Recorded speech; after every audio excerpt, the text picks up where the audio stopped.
What's up, guys? Quinn with 74 Weld, joined here with Dylan. He's one of our engineers here. Today we want to sit down and have a wheel discussion video. Essentially, this is going to be what we recommend, why, some of the science behind that, and what are the implications of different wheels.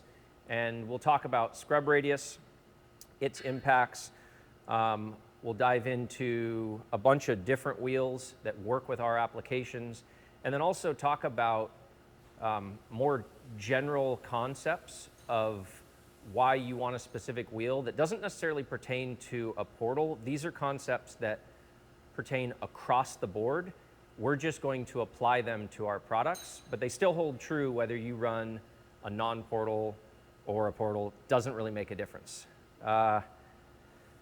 So right away, I think we'll dive into a simple concept of offset versus backspacing. So 15, 20 years ago, in off-road, everybody referred to wheels in terms of backspacing. Now it seems that wheel offset is more prevalent. Yeah. Why don't you talk about that? Yeah, they're two terms that people use, kind of throw around. Either they'll talk in terms of offset or they'll talk in terms of backspacing. Now what offset is going to be, Quinn will pull up a method that we have here. Offset is going to be the wheel mounting surface in relation to the center of your rim. So if your wheel mounting surface is right in the middle, you have a 0 offset. If it's on the outboard side of the center line, it's going to be positive offset. And if it's on the inboard side of center line, it's going to be negative offset. Okay, so I guess we'll leave this up here. Yeah. So then talk about backspacing. So backspacing, we can kind of see as we look at the inside of the wheel. Backspacing is just going to be the distance from your wheel mounting surface to the back of your wheel, the inside of your wheel. So as you can see, as your offset gets more positive, your backspacing is going to increase, and vice versa. Yeah, so one thing to mention on this, one additional factor that's very crucial that can be kind of misleading is that you can have I'll give you an example. The forged wheel that comes with a TRD Pro on, say, a Toyota Tacoma, that's a +6 offset wheel, but it's a 17 by 9. Sorry, it's a 17 by 7. So if you have a narrower wheel, that has implications on all of this stuff. So you can actually have, like on my Tacoma, originally I ran the TRD Pro, which was a 17 by 7, +6 offset. I moved to a Method 703, which is a 17 by 8.5 with a +35 offset. So you have a difference there of a +6 to +35, but the outside of the tire actually stayed in the same physical location because the wheel was wider. This gets a little complicated, but I just kind of want to throw that out there to make things more complicated. Yeah. Wheel width also has implications on this. It's pretty easy. If you sit down and draw a diagram and I'll just go a 9-inch wide wheel, and you put your 0 offset, you now have 4.5 inches on either side.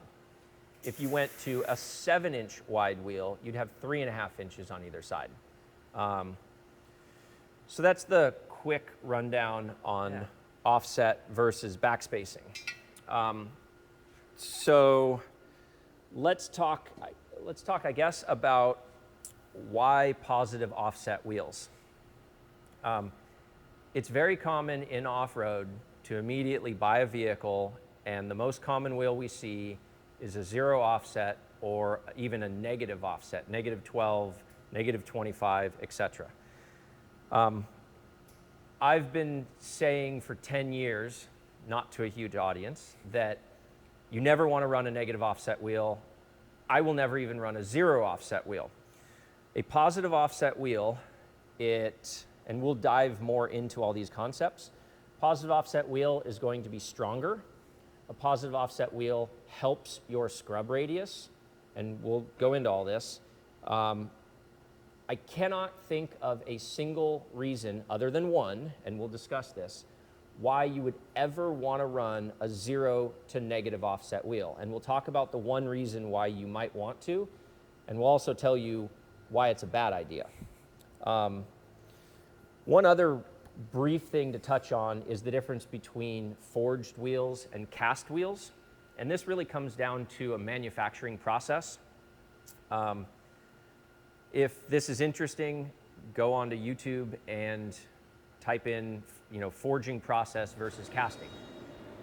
So the way a forged wheel is made is they take molten material, they put it into a mold, and they apply a ridiculous amount of pressure in a heated state, typically, to press that wheel into its form. It gives it a stronger grain structure. It is a much more malleable wheel. So on a forged wheel, you can actually bend the wheel and bend it back. A cast wheel is just poured hot into a mold. That's the shape, and cast wheels are more susceptible to cracking because of the process that they make. It's a more inelastic end product. So that cast wheel, just think of it this way, a forged wheel is gonna bend and you can bend it back. If a cast wheel bends, it's not gonna bend much, it's going to crack and fail and you're gonna replace it. So for our typical average consumer, what are they gonna see? Are they gonna see more cast wheels, more forged wheels, and maybe an idea of price point on that? Sure, so much more common as a cast wheel. It's quicker, cheaper, and easier to make. And let me be clear, I run cast wheels on a lot of my vehicles. I do have a vehicle that I run a forged wheel on. I don't think that for recreational wheeling purposes, you ever need a forged wheel.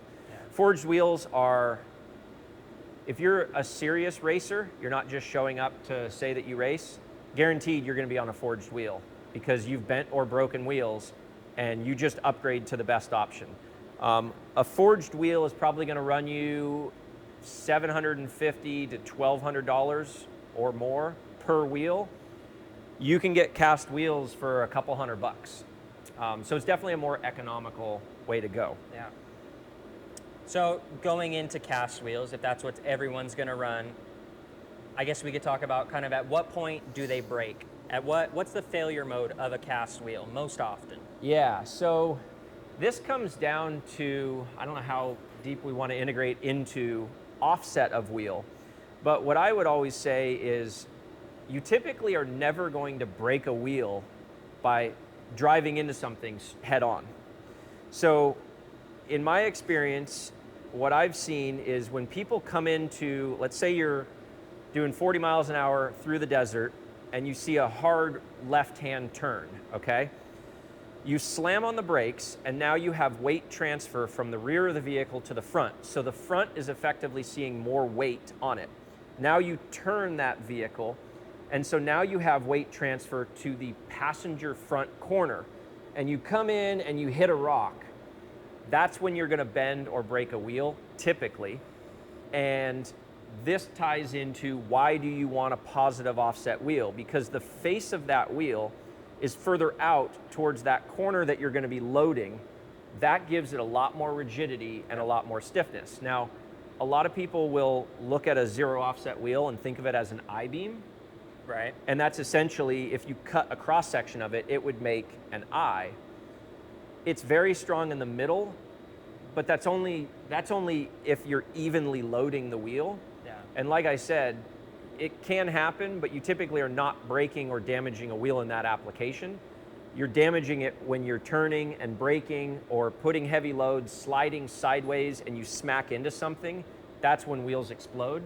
A side note, I was at Johnson Valley in like 2008, and we were coming around the backside of the mountain, and we were probably doing about 65, and a buddy of mine was sliding sideways and clipped a rock that was like an iceberg. So you see a rock that's about this size, about that tall. Well, it was tall enough to cut center line of a 40-inch tire, explode one wheel, go back, cut the rear tire, and crack the back wheel. The whole center of the wheel exploded out from it. That was a cast wheel. definitely an interesting day, but that's when you damage things, is when you're sliding sideways and loading and you have a weight transfer and you hit something. That's when stuff explodes. Yeah. So that positive offset is putting the strength where you want it in the position of the wheel, basically. In that scenario, Yeah. but that's typically the scenario of where you're going to break a wheel. Yep.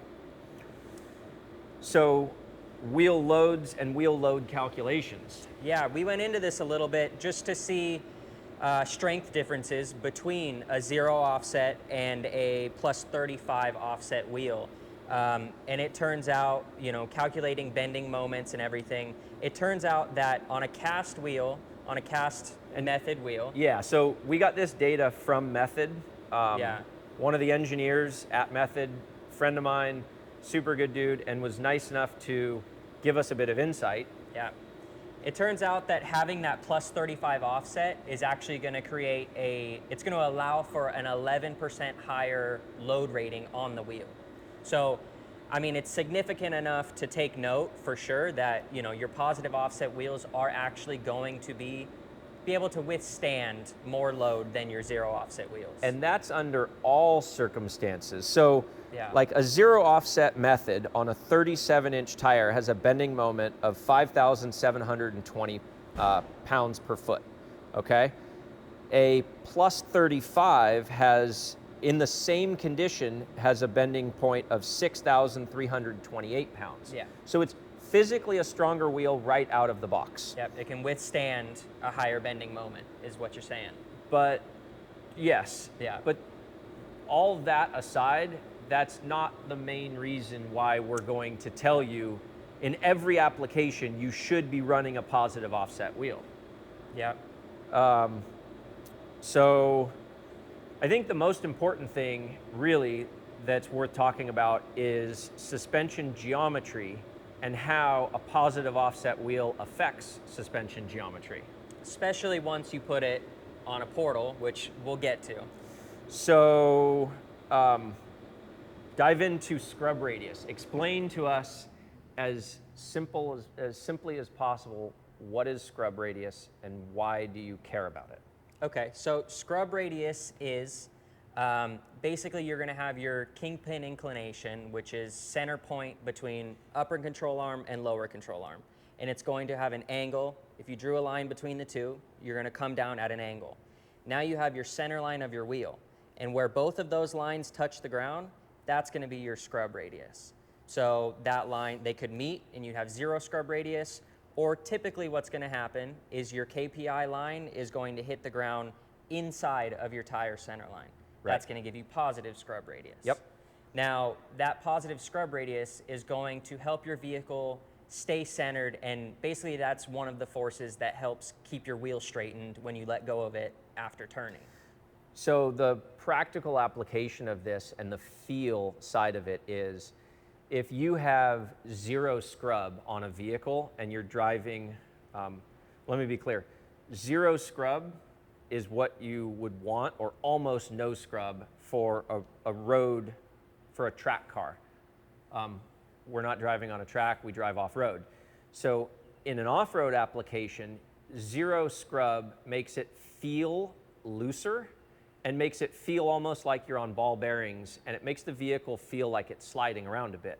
When you add scrub to that, what the feel side of that is the more scrub, the more planted the car feels within reason. Right.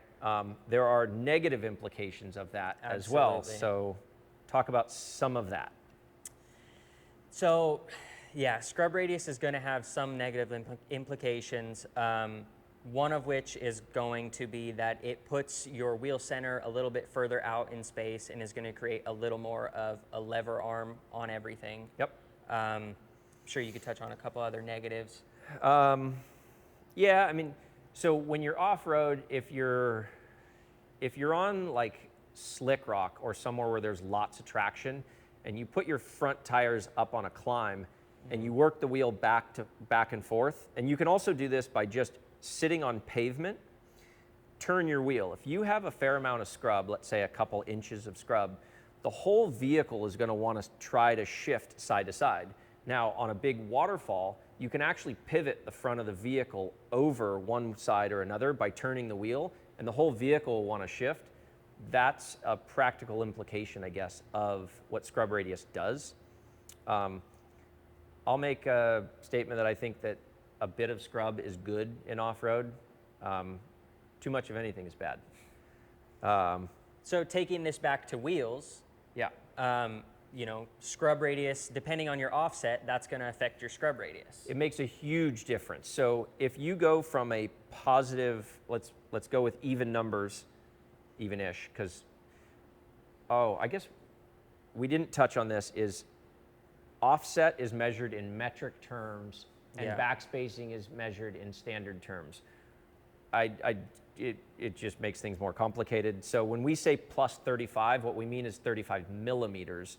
When we say a 6-inch offset, we mean Backspace. 6-inch backspacing. We mean 6 inches. Yeah. I don't know why. It is what it is. Sorry. So if we take a positive 25 wheel, that's roughly 1 inch off of center, and you go to a negative 25, you've now added 2 inches of effective scrub into your system. This is one of the main reasons why I will say that you never want negative offset wheels in any reason, in any application, across the board, period, because your vehicle in every single OE application comes in a positive offset wheel. The second that you go to negative offset, you're inducing a bunch of scrub into that system, and we want to minimize that specifically in our application, because with a portal, at the end of the day, you have a gear and 2 bearings. That's going to widen you. There's nothing we can do about that. It's going to add scrub. I guess we should briefly touch wheel spacers.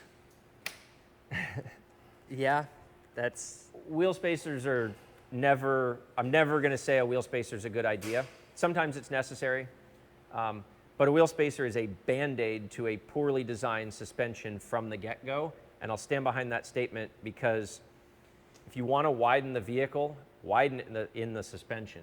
Don't add a wheel spacer. A wheel spacer is going to make your wheel bearing wear out quicker. It's going to make your upper and lower ball joints or uniballs or whatever you run for pivots, those are going to wear out quicker. Think of it as if you've got a ratchet and that ratchet is 6 inches long and you're trying to torque something, how much torque can you really get out of that? Take that ratchet to 18 inches and do the same. You're exerting a lot more load onto pivot points, steering. The more scrub, the more steering force you will push back through the system as well. So moving to portals, Yeah. I guess, you know, we should talk more about applications onto the portals. Yep. Offsets we recommend, why we recommend certain things, brake packaging constraints, various constraints that we're trying to work around using wheels. Yeah. One thing I've been adamant about since we started this, well, I guess since I started making portals in 2011, I've never, ever had the desire to make a wheel. I could make a wheel specific to our application, but the reason I don't like that is because the wheel that I like is probably not the wheel that you like. It's probably not the same wheel that your buddy likes. And I'm never going to make everybody happy. So if we can package around an off-the-shelf wheel and get what we deem is an acceptable scrub of a couple inches, I'm always going to go and recommend somebody else's product because I don't really want to make it. So do we want to show wheels? Yeah. Or Absolutely. okay. So let me be clear on this too. We've got KMC, Method, Vision, Innovate, RTR, Icon. Icon Vehicle Dynamics, or any other wheel that you want that's a positive offset is probably, maybe, hopefully, probably going to be compatible Yep. with our portal. And So we have established a wheel compatibility list that you'll be able to see on our website. It's on the instructions tab along with every other assembly drawing, assembly video, all the instructions we have are on there. But we're gonna have a wheel compatibility list. And if you wanted to run a wheel that is not on that list, there's something at the bottom of that document that'll help you out. And what that is that's gonna be an outline of our caliper. So what you can do on this is you put this on a sturdier piece of cardboard and you cut out this outline and you could put it on your wheel and sweep it around your wheel to ensure that our caliper is going to clear your wheel. So I guess before we dive into wheels, should we, and show different options that we would recommend, do we talk about caliper placement? Yeah, that's important to why we recommend what we recommend. So with a portal, I think that it's valuable to point out not just benefits, but negatives. And let me be super clear on this. We catch flack by web wheelers, not actual wheelers, web wheelers, who go, oh, your caliper sits down low. I'm gonna hit that thing. All right, so I have a portal box here. Dylan has a caliper. The caliper is going, so typically a caliper would sit, that's backwards. Okay, so typically a caliper would sit here. It can't go there in our application because it would need to sit here. And we have a gear there. If we eliminated that gear and gave you a 3 gear, then you could put that caliper there and your portal is going to be significantly weaker. So we're not going to sacrifice strength. What we're going to do is, oh no, we're gonna move your caliper down low. Now, I get that. And you're gonna sit there and go, oh, the caliper sits down at the bottom of the wheel, I'm gonna hit it.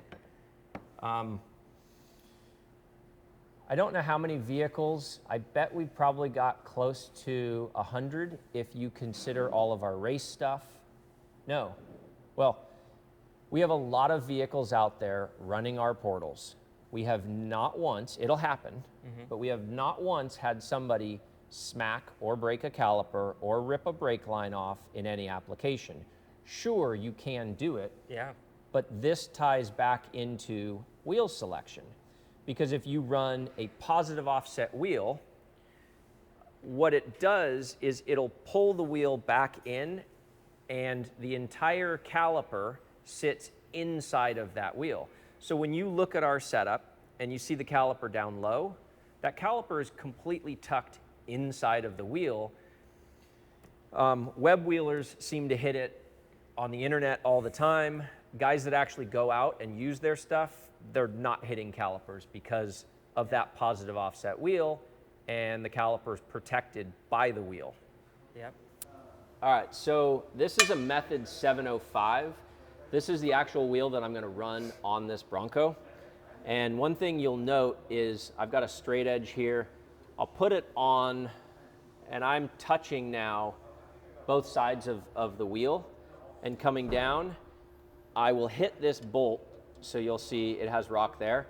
But keep in mind that when you put a tire on this tire is gonna bulge out to about here. So you've got sidewall bulge, but essentially, this is one of the main reasons why we push for a positive 35 wheel, because it puts the caliper all the way inside of the wheel and it minimizes the chance that you're ever gonna hit that thing. Could you hit it? Sure, and that's gonna be your fault. So we'll grab a 0 offset and show the difference.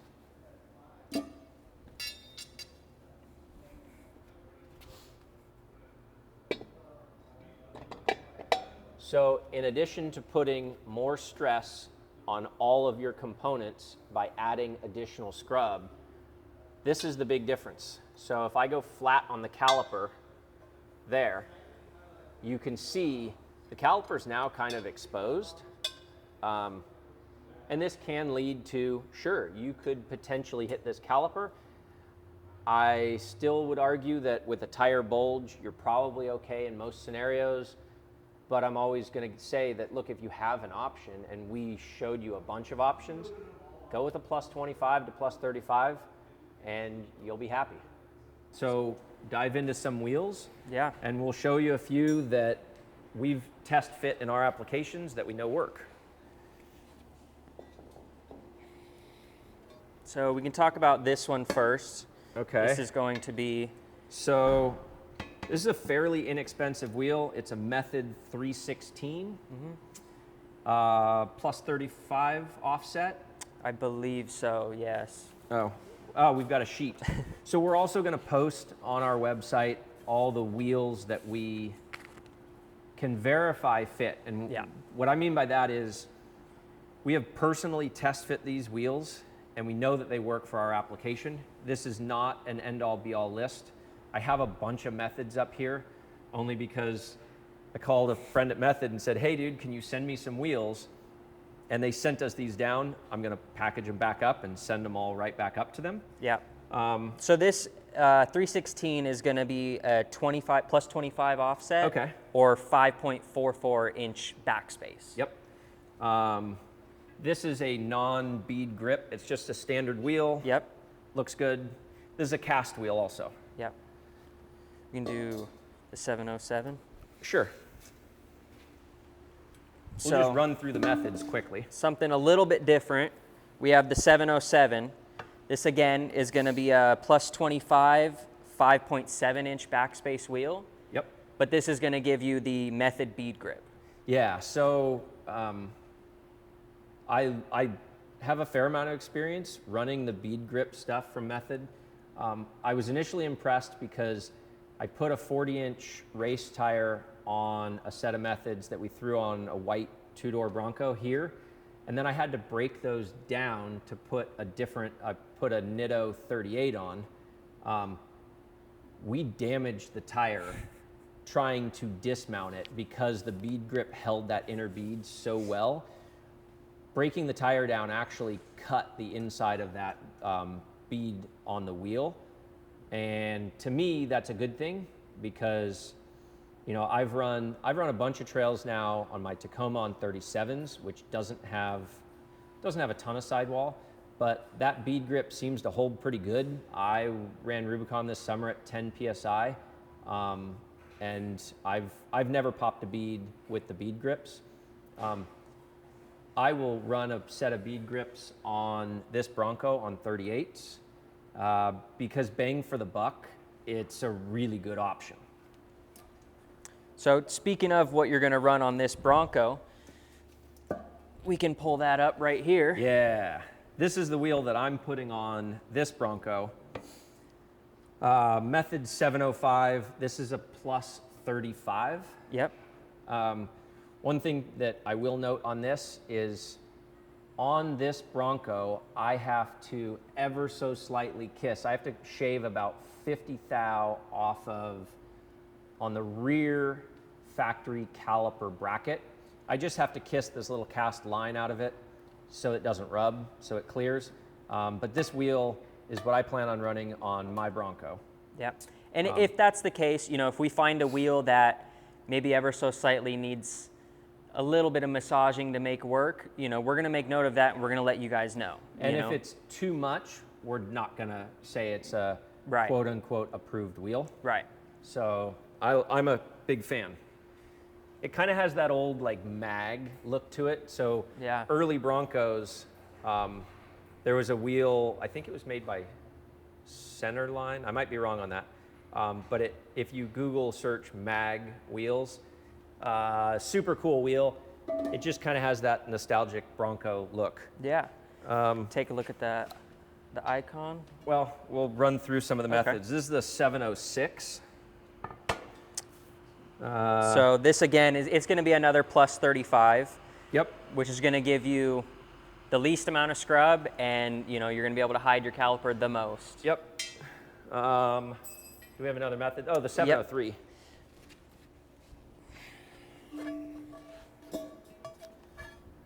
This is what I have on my Tacoma. The 705 does not fit that good on the Tacoma. I'm not saying that you can run a 705 yet. I'm going to test it. My Tacoma's not here. This is what I have on my Tacoma.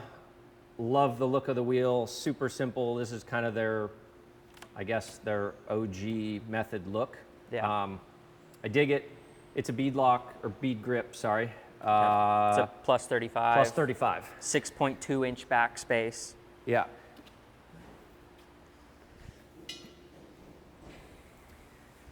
So one more we could talk about here. Gives you an idea of a zero offset wheel is going to be this Icon. So Icon does make this in a plus 25 also.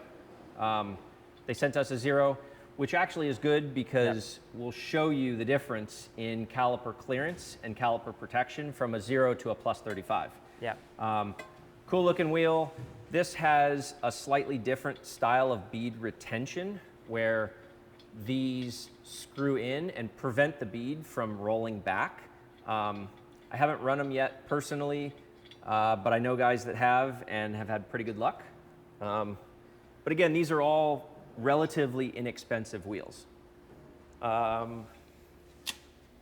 Last but not least.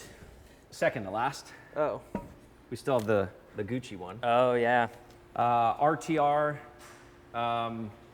nice wheel, positive 35. Yep. This is what, this summer when I did a trip with Fox, we posted a bunch of video on same color, that gray Bronco running Rubicon on our portals. That was Vaughn Gittin Jr. This is their wheel in a plus 35. This is what he was running at the time. It was a good fit for us, and we threw it on and ran this. I know this clears and works. Last but not least, if you're gonna go bead lock, I guess we saved the best for last. Yep. Super Gucci. So this is a special wheel. This is a plus 25. So most of these are 17 by 8.5. This is a 17 by 9, so it's a slightly wider wheel. It's a plus 25. So that extra width is actually on the inside, or most of it. This is a true bead lock. This is the KMC Impact. This is a forged wheel. So this is going to be a much stronger wheel. It's super bling. I absolutely love this wheel. I'd run this on everything. These are a bit more expensive. I want to say this is like a $730-ish wheel. If you want to go bead lock, it's hard to beat this. For price point, you'll see bead locks anywhere from this, I guess, is kind of the cheaper end, but don't think of this as a cheap wheel. This is a really, really nice quality wheel. And at the price point, it's really good. Honorable mention, I guess. So compatible with Tacoma, Bronco, great wheel. And we've already put these on a couple different Tacomas. This actually showed up. A customer who we're doing an install of Tacoma portals on sent us these, and I went, perfect timing, took it out of the box. So sorry, Chris, we're using your wheel. A couple others that I know work, but we don't have, is Raceline makes a Rhino. I don't know full specs on that. We'll put that up on our website, but I believe it's a 17 by 9. That's a full bead lock wheel. We've run that. That seems to be really, really popular on our Jeep stuff because I know they make it in 8-lug. It's a plus 25. Strong, good looking wheel. That's a true bead lock at a pretty good price. Yeah. What else do we miss? I think we touched on just about everything. So, I guess we should talk about widening with a portal. Yeah. So a little more. So inherently, our portals are going to add, call it 3.5 inches of width. Each application is very slightly different. The Jeep is a little more than 3.5, but on Bronco and Tacoma, our product is going to add 3.5 inches of width. Like I said, there's nothing we can do to get around that. That does have negative implications on scrub radius and on other stuff, which is why we're so adamant about pushing a wheel. It's also the reason, or I guess I also like to make it a point to say, we're not going to pigeonhole you into forcing you to buy our one-off custom wheel. Yeah. I've been really adamant, and that's why I think that we have spent so much time on packaging and trying to get our setup as narrow as possible. Is if you went with a 5 or 5.5 inch wide portal, you have to run like a positive 60 wheel. Good luck finding it. And that's why they're now going to make a custom wheel. And if you don't like the look of it, it's too bad. Too bad, yeah. And if you don't run that wheel, then your brake's going to be hanging out in space.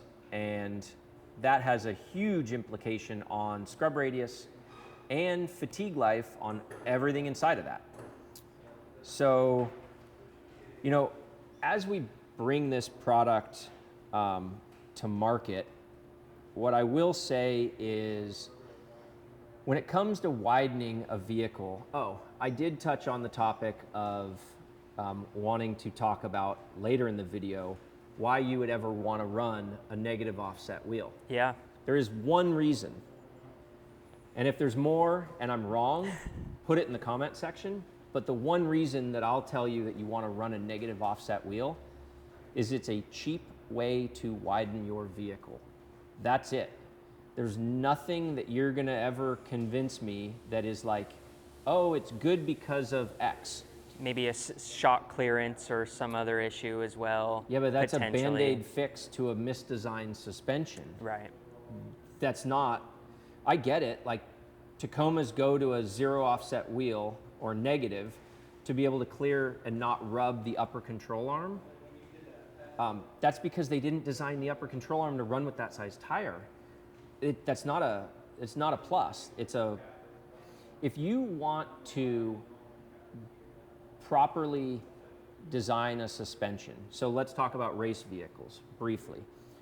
If you're going to properly design a suspension around a four-wheel drive, you want the longest possible A-arms that you can fit, and you want the highest positive offset wheel, because if you widen the suspension, let's say you want a wider stance, I get it, I do too. You want to widen that stance in the A-arms because that's going to lead to, it's not going to necessarily lead to more travel, that's a function of motion ratio of the shock and shock placement, but it's going to allow a larger arc when that suspension cycles, and the larger the arc, the less angle you're putting into the whole suspension components, Yep. and that will make it ride better. So if you look at every single Ultra 4 out there and trophy truck that runs for even two-wheel drive, you want to widen the suspension as much as possible. They don't, well, the reason that most forged wheels are positive offset is because racers want forged wheels.